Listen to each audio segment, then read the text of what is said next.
Today, I'm going to tell you 5 tips to improve your backyard bird photography that have worked well for me personally with a cheap lens and a Canon T7. So I could get photos like this, this, and this.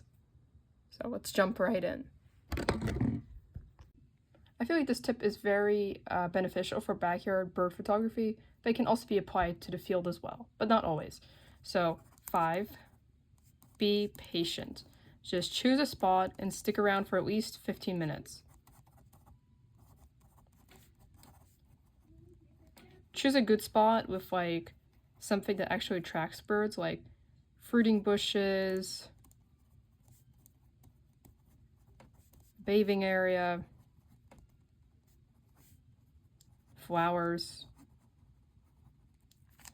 And well, if you see birds somewhere else, like somewhere with more bird activity, and like you need to get a better angle, get closer, just move there. So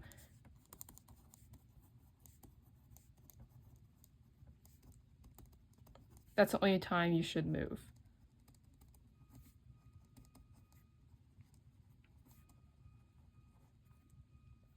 Another great tip that I kind of included in here for whatever reason is just go outside when the birds are out. Be outside when the birds are out. So if you hear bird sounds outside from your window, or like when you're outside, immediately drop everything and get your camera out and try doing some bird photography.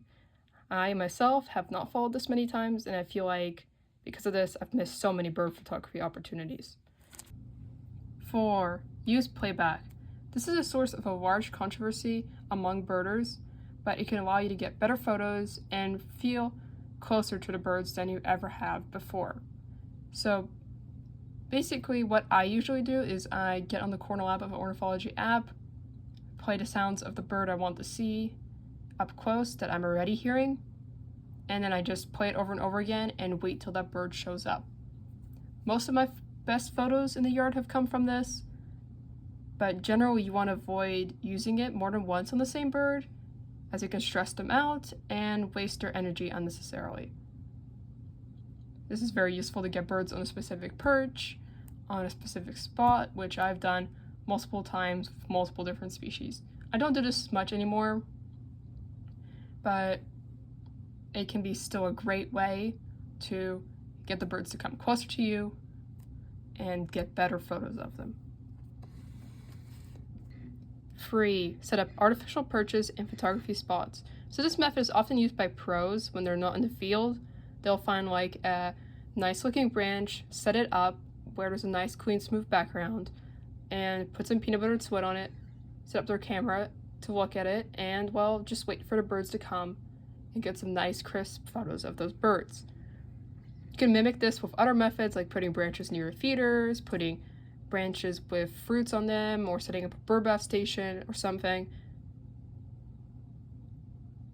The pros of this is that you have a lot of control over your images, and it allows for creation of images that may not be possible otherwise. And the cons are that this is kind of staged, not truly real, may not always work, takes a lot of patience, and sometimes a good amount of creativity. Stick around till the end for how you can get HD videos and photos with something you already have in your house. Please subscribe, share, and like below. So there's a lot inside of this tip. It's more like free tips that kind of connect to the previous free, but oh well. So first is try using the lowest ISO possible.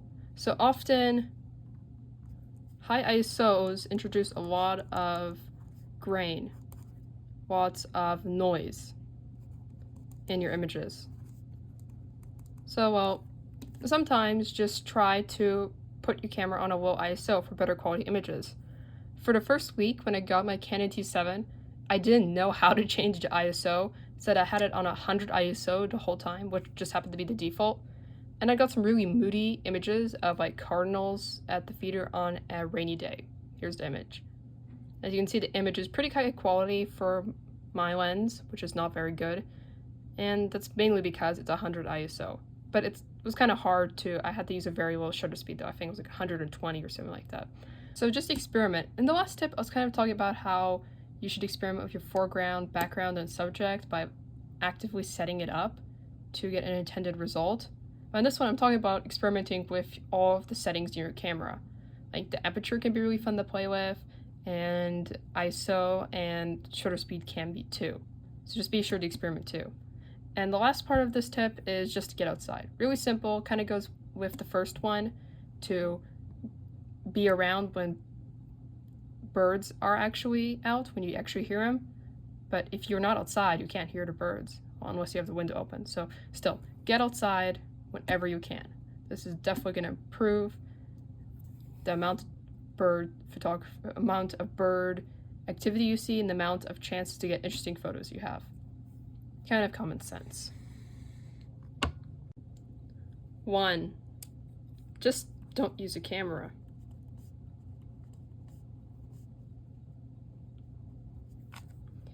I'm sure you probably already know about this tip if you watch enough of my videos, but I often use an iPhone to record birds.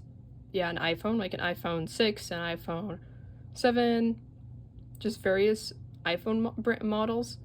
And since the camera on this is so high quality, it does a really good job. And so how I set this up is that I put it like on a tripod, like a selfie stick that has a tripod bottom, and I just leave the phone there with enough space to record for several hours. And then after that, I just go for the video and I cut out the parts where the birds are actually there. And if I see a really nice moment, I just take a screenshot of that. And that's how I get HD videos and photos from something that's not even a camera, and you probably already have right now in your pocket, or maybe even in your hand. I have a whole YouTube video about this. I'm not sure how good it is. I may have to remake it, but it's in the description below. Thanks for watching. Please subscribe, share, and like.